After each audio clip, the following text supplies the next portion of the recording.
साथियों, आज के नतीजों के बाद कांग्रेस ने छोटों के प्रति अपनी नफरत को फिर से जग जाहिर कर दिया। कांग्रेस कह रही है और अध्यक्ष उनके कह रहे हैं कि ये तो छोटे राज्य हैं, इनके नतीजे उतना मायने नहीं रखते। जब दिल में ही भारत को जोड़ने की भावना ना हो तो ऐसे बोल निकलते ही है। ये इन राज्यों के लोगों का अपमान है, जनमत का अपमान है। छोटे राज्यों को इस तरह तिरस्कार की भावना से देखकर कांग्रेस बहुत बड़ी गलती कर रही है। इसी सोच की वजह से कांग्रेस ने हमेशा देश के गरीब को छोटा समझा, देश के दलित, पिछड़ों, आदिवासियों को छोटा समझा। कांग्रेस ने हमेशा संख्या बल को, वोट बैंक को देखते हुए राजनीति की है। यही मानसिकता है जिसने आजादी के बाद देश का बहुत बड़ा नुकसान किया है। जब हमारी सरकार ने गरीब के लिए शौचालय बनाए तो कांग्रेस उसे छोटा काम कहती रही। जब हमने गरीब के बैंक खाते खुलवाए तो कांग्रेस ने उसे भी छोटा काम बताया। जब हमने सफाई अभियान चलाया, कांग्रेस ने छोटा काम मानकर उसका भी मजाक उड़ाया। मैं कांग्रेस से कहना चाहता हूं, छोटे लोगों से, छोटे राज्यों से यही नफरत आपको आगे भी चुनाव में डुबोने जा रही है। भारत माता की, भारत माता की, भारत माता की। सबसे पहले मेरी आप सबको एक प्रार्थना है। नॉर्थ ईस्ट के हमारे सभी भाइयों बहनों के सम्मान में, नॉर्थ ईस्ट के हमारे सभी नागरिकों के सम्मान में आप अपना मोबाइल फोन निकाल करके फ्लैश लाइट चालू कीजिए और नॉर्थ ईस्ट के सभी नागरिकों का अभिनंदन कीजिए।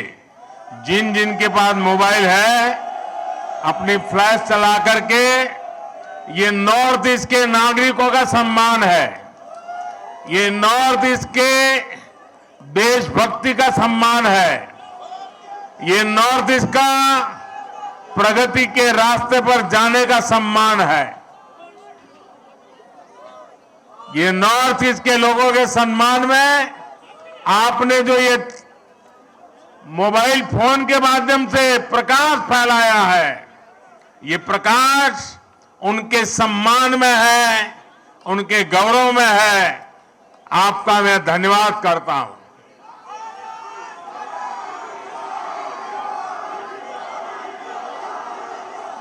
साथियों, बीते वर्षों में भाजपा मुख्यालय ऐसे अनेक अवसरों का साक्षी बना है।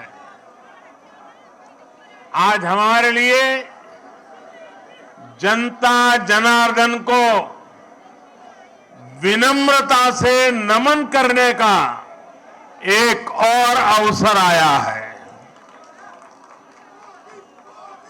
मैं त्रिपुरा, मेघालय और नागालैंड की जनता का सर झुकाकर वंदन करता हूं, उन सबका आभार व्यक्त करता हूं। इन राज्यों की जनता ने बीजेपी और हमारे साथी सहयोगियों को भरपूर आशीर्वाद दिया है।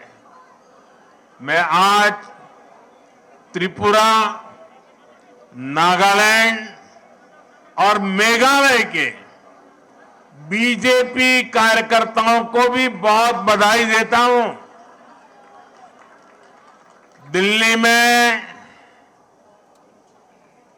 या हमारे अन्य इलाकों में बीजेपी का काम करना उतना कठिन नहीं है जितना नॉर्थ ईस्ट में है।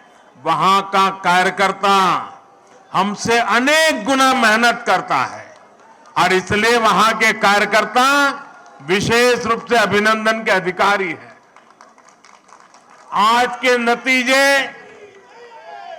आप सभी भाजपा कार्यकर्ताओं की मेहनत का परिणाम है। साथियों, आज के चुनाव और इन चुनाव परिणामों में देश के लिए, दुनिया के लिए बहुत सारे संदेश हैं। आज के नतीजे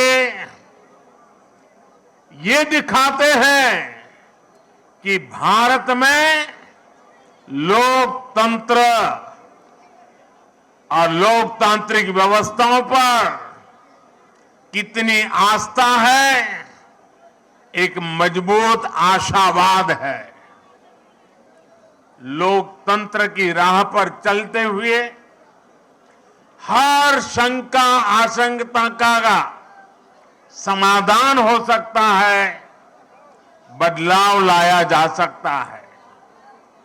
एक समय था जब नॉर्थ ईस्ट में चुनाव होते थे, नतीजे आते थे तो दिल्ली में और देश के अन्य हिस्सों में उतनी चर्चा ही नहीं होती थी। जो चर्चा होती भी थी तो वो चुनावी हिंसा की होती थी, बम, बंदूक और ब्लॉकेड की चर्चा होती थी। त्रिपुरा में तो हाल ये था कि पहले एक पार्टी के अलावा किसी दूसरी पार्टी का झंडा तक नहीं लगाया जा सकता था और अगर किसी ने लगाने की कोशिश की तो उसको लहूलुहान कर दिया जाता था। इस बार इन चुनावों में हमने कितना बड़ा परिवर्तन देखा है। भाजपा ने नॉर्थ ईस्ट की राजनीति की दिशा ही नहीं, उसकी दशा ही नहीं, लेकिन एक आत्मविश्वास से भरा हुआ और नई दिशा पर चल पड़ा हुआ नॉर्थ ईस्ट हम देख रहे हैं। आज सुबह से मैं जब टीवी देख पाया, इन चुनावों के नतीजे ही छाए रहे। ये सिर्फ दिलों की दूरी समाप्त होने का ही नहीं, बल्कि ये नई सोच का प्रतिबिंब है। अब नॉर्थ ईस्ट न दिल्ली से दूर है और न ही दिल से दूर है।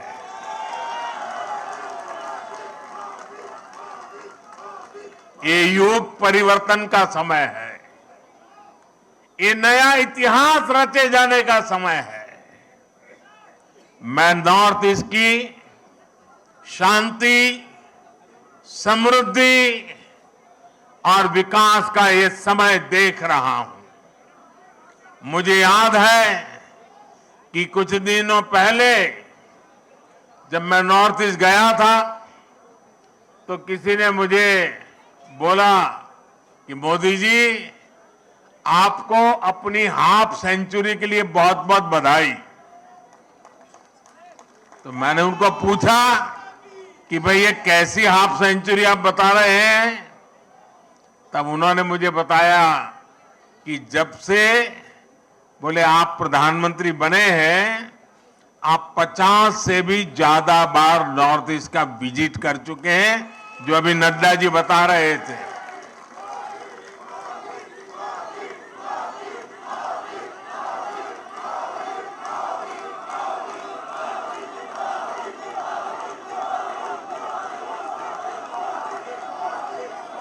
साथियों, सवाल बधाई का नहीं है, लेकिन जब एक नागरिक मुझे ये कह रहा था तब मैं अनुभव कर रहा था कि जाने मात्र से इसके दिल को कितना सुकून मिला है।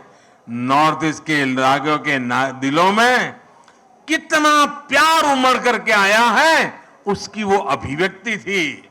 और तब मुझे लगता था कि मेहनत कभी न कभी तो रंग लाती है।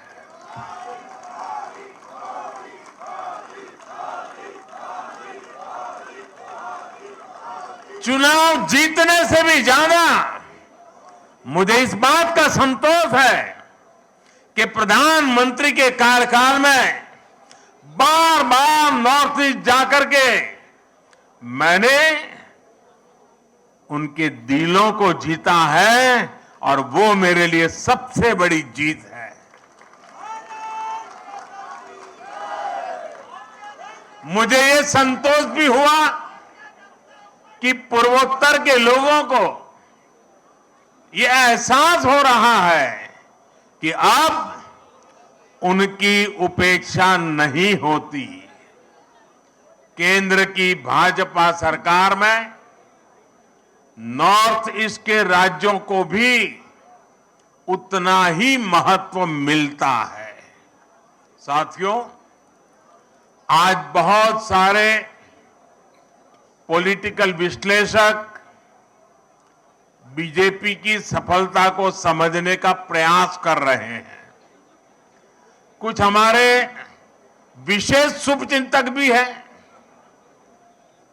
इन विशेष शुभचिंतक जिनके पेट में ये सोच सोच करके दर्द होता है कि बीजेपी की जीत का राज क्या है।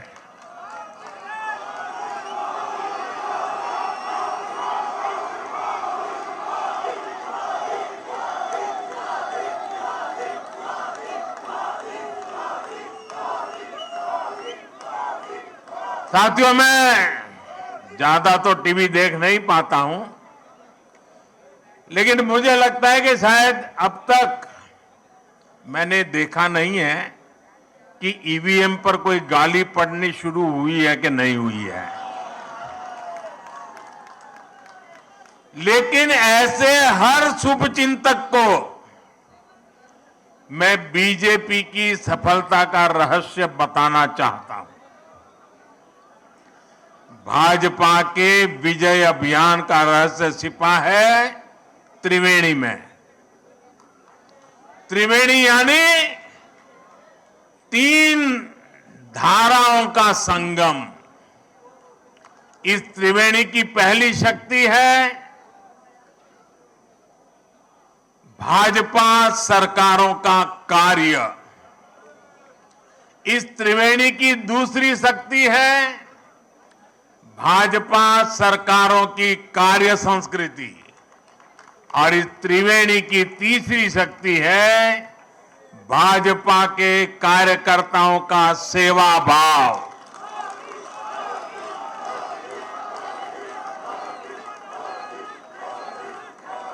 ये त्रिवेणी मिलकर भाजपा की शक्ति को 1+1+1 यानी 111 गुना बढ़ा देते हैं।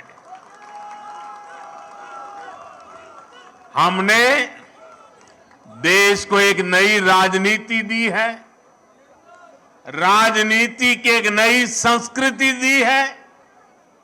हमने सबका साथ, सबका विकास, सबका विश्वास और सबका प्रयास, एक नया विकास मॉडल देश को दिया है। हमारे काम के तौर तरीकों में कोई भेदभाव नहीं होता। हम सबके विकास में भरोसा करते हैं। हम सबके लिए सेवा भाव से काम करते हैं। हमारी प्रेरणा है एक भारत श्रेष्ठ भारत। भाजपा का विकास मॉडल देश हित को सर्वोपरि रखता है। हमारे लिए देश प्रथम है, देशवासी प्रथम है। साथियों, हमारे देश में हमेशा से एक और पॉलिटिकल मॉडल रहा जिसमें पहले ऐसा कहते थे कि जो दूरदृष्टा होते हैं, स्टेट्समैन होते हैं, वो आने वाली पीढ़ियों का सोचते हैं और पॉलिटिशियन के लिए कहा जाता था कि वो अगले चुनाव का सोचते हैं। तो मुझे किसी ने एक बार कहा तो मैंने कहा अब कहावत और बदल गई है। बोले क्या? मैंने कहा पहले जो स्टेट्समैन होते हैं वो अगली पीढ़ी के लिए सोचते हैं।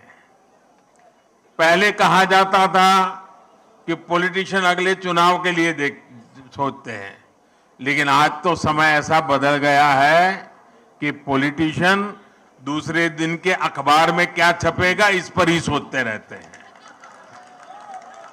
शाम को टीवी में उनकी तस्वीर आएगी कि नहीं, यही सोचते रहते हैं।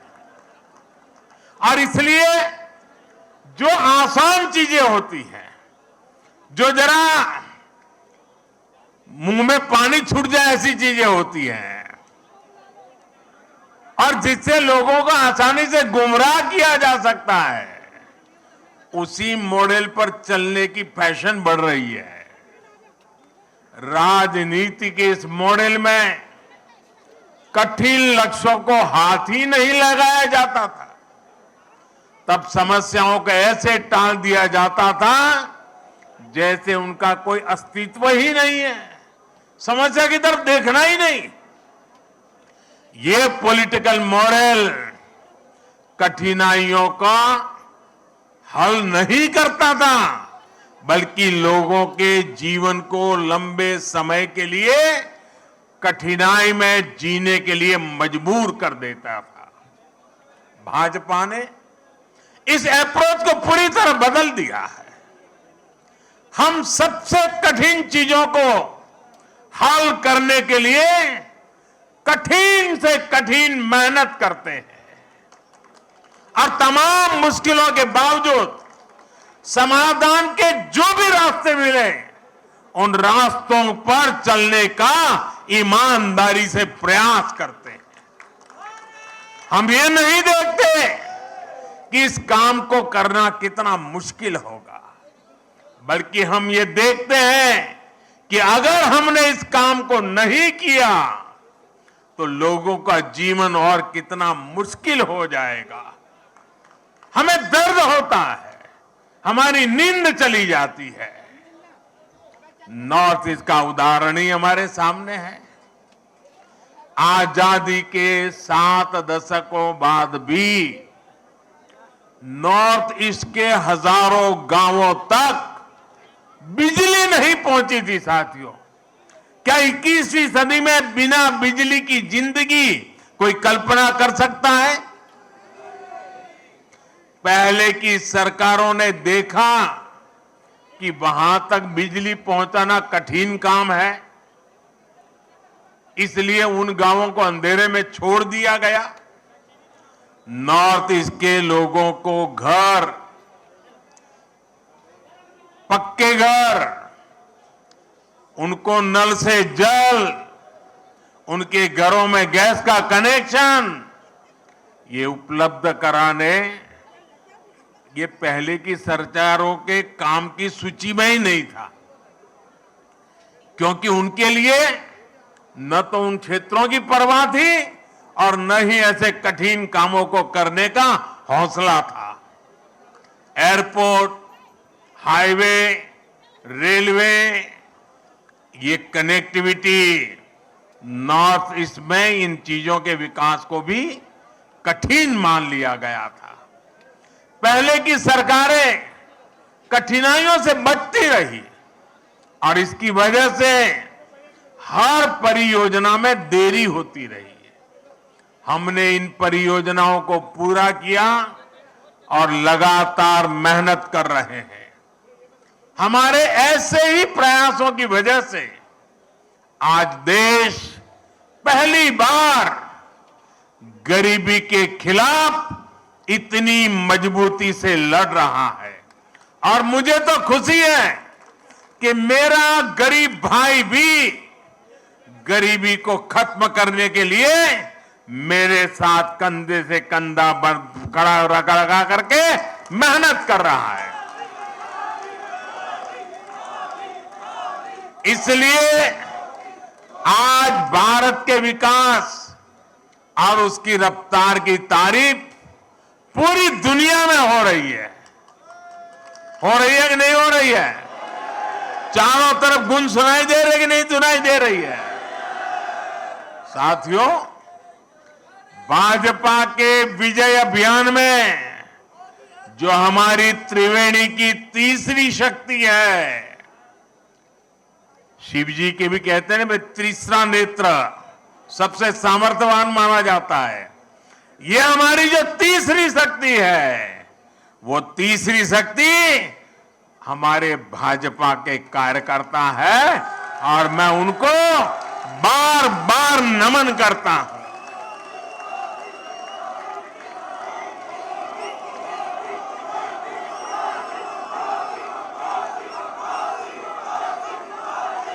भाजपा के कार्यकर्ता का सेवा भाव अतुल्य है।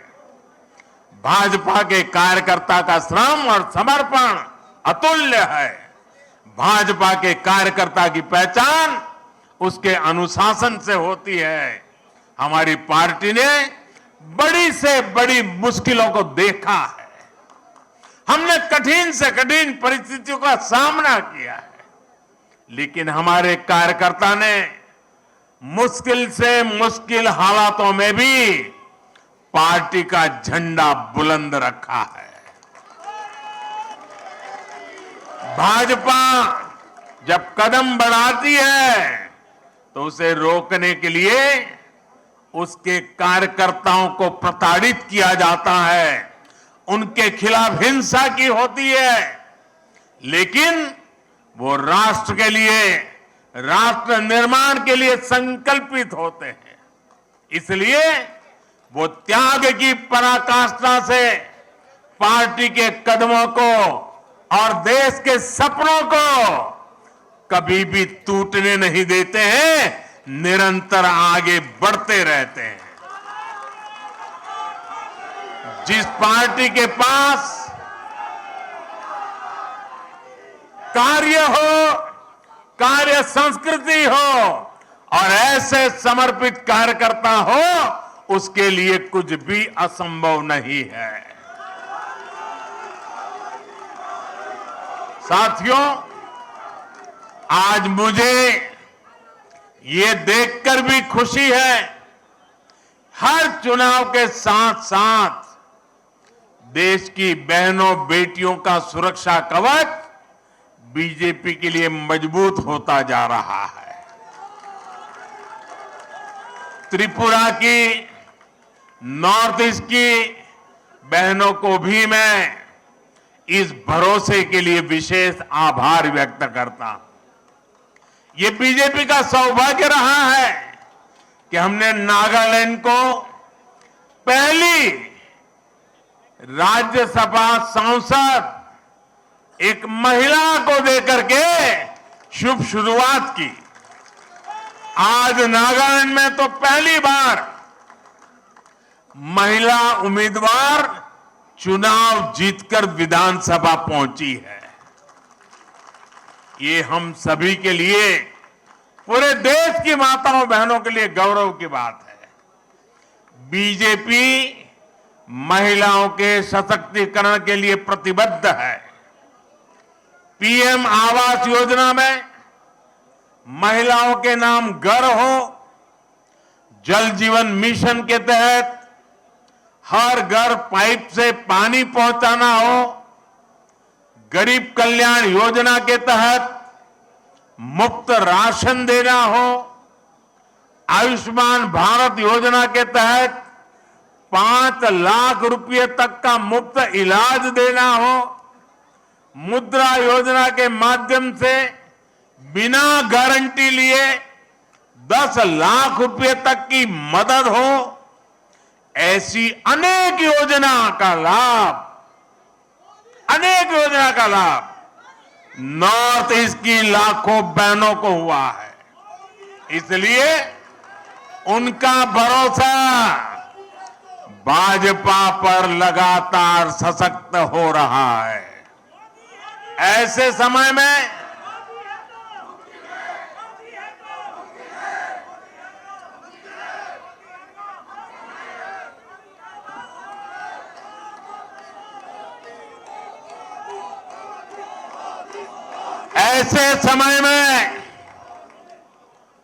जब कुछ लोग मोदी की कब्र खोदने की ख्वाहिश कर रहे हैं,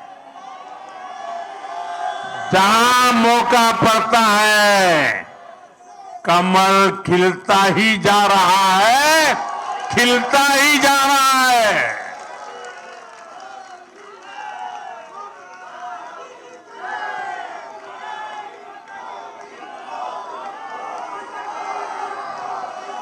कुछ लोग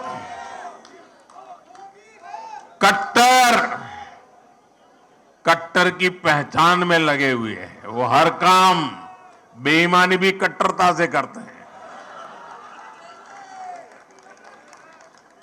ये कट्टर लोग कहते हैं मर जा मोदी, वो कहते हैं मर जा मोदी। देश कह रहे हैं मत जा मोदी, मत जा मोदी, मत जा। साथियों, आज के चुनाव नतीजों के बाद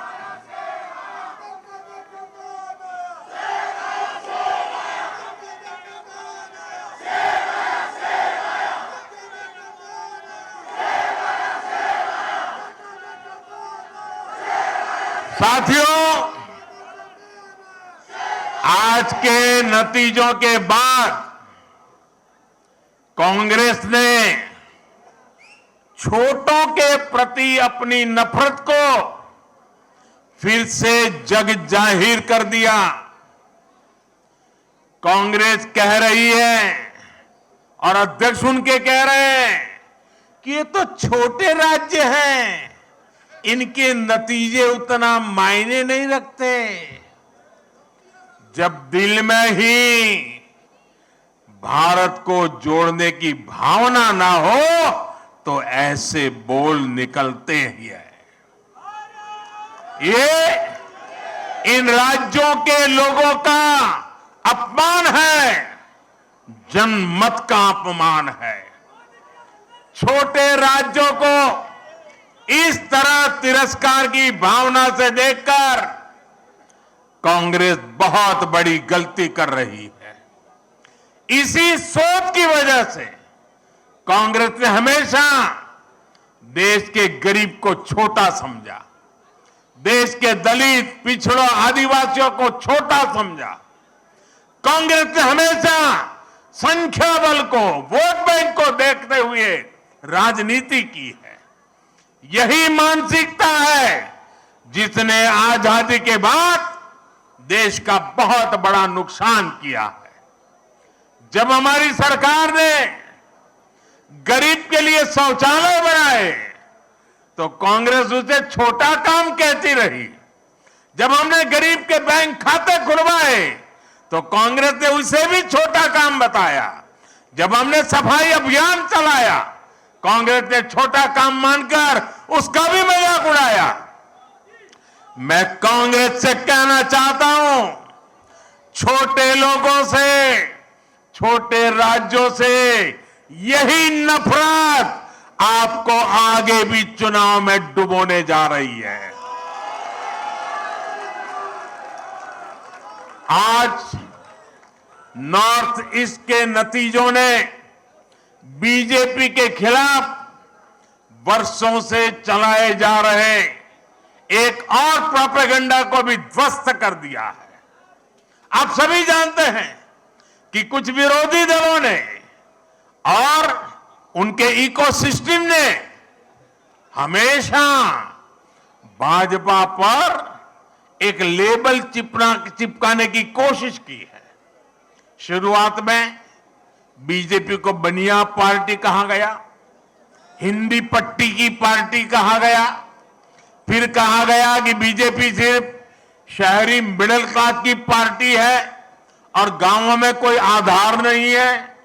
समय के साथ इन सारे मिथकों को बीजेपी ने तोड़ दिया, लेकिन इसके साथ ही विरोधी दल ये कहने लगे कि आदिवासी क्षेत्रों में बीजेपी को उतना समर्थन नहीं है। पिछले 10 सालों में हमने इस भ्रम को भी तोड़ दिया है।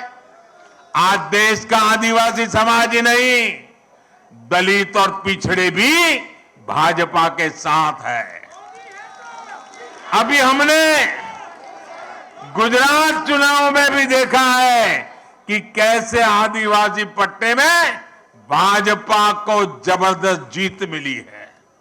साथियों, हमारे यहां बरसों तक माइनॉरिटीज को भी बीजेपी का डर दिखाया गया, देश विदेश में प्रोपेगेंडा चलाया गया, लेकिन अपप्रचार की इस झूठ की पोल गोवा के लोग खोलते रहे हैं। अब नॉर्थ ईस्ट के लोग भी इस झूठ की पोल खोलने में जुट गए हैं। नागालैंड और मेघालय में जहां बहुसंख्यक आबादी हमारे क्रिश्चियन भाई बहनों की है, वहां बीजेपी के लिए इतना जबरदस्त समर्थन लगातार बढ़ रहा है। वहीं नागालैंड में लगातार दूसरी बार हमें गठबंधन को आशीर्वाद मिला है। गोवा में भाजपा लगातार जीत पर जीत का रिकॉर्ड बना रही है। मैं जानता हूं जैसे जैसे कुछ दलों द्वारा फैलाए इस झूठ का पर्दाफाश होगा, वैसे वैसे भाजपा का और विस्तार होता जाएगा। साथियों, कुछ दलों द्वारा पर्दे के पीछे गठबंधन करके भाजपा को बाहर रखने का खेल भी आज देश देख रहा है। जनता देख रही है कि कैसे ये राजनीतिक दल उसके साथ, नागरिकों के साथ, जनता जनार्दन के साथ छल कपट कर रहे हैं। एक राज्य में दोस्ती और दूसरे राज्य में कुश्ती, ऐसा करने वाले राजनीतिक दलों का असली चेहरा जनता के सामने आ चुका है। केरला की जनता भी ये देख रही है कि कैसे लेफ्ट और कांग्रेस दूसरे राज्यों में गठबंधन करते हैं और केरला में एक दूसरे के खिलाफ होने का ढोंग रचाते हैं। सच्चाई यही है कि ये दोनों मिले हुए हैं, दोनों मिलकर केरला को लूट रहे हैं।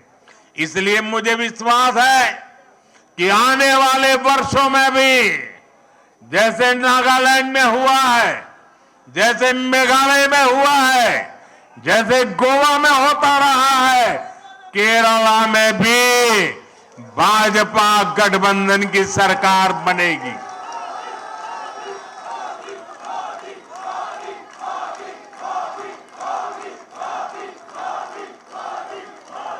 साथियों, नॉर्थ ईस्ट की विजय ने बाकी देश के कार्यकर्ताओं में भी ऊर्जा भर दी है।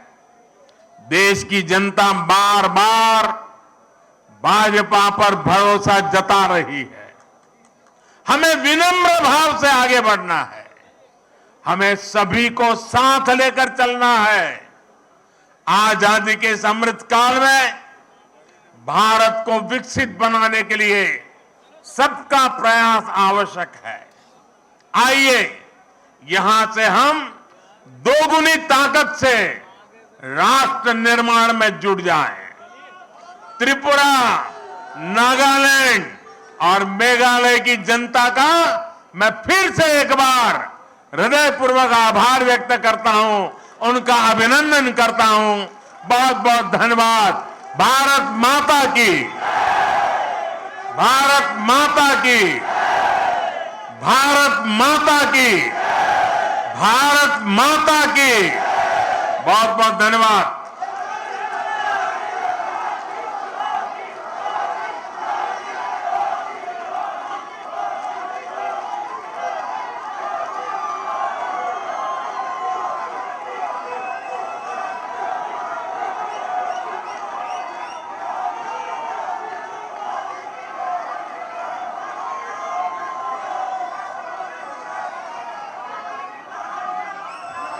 बहुत बहुत धन्यवाद आदरणीय प्रधानमंत्री जी।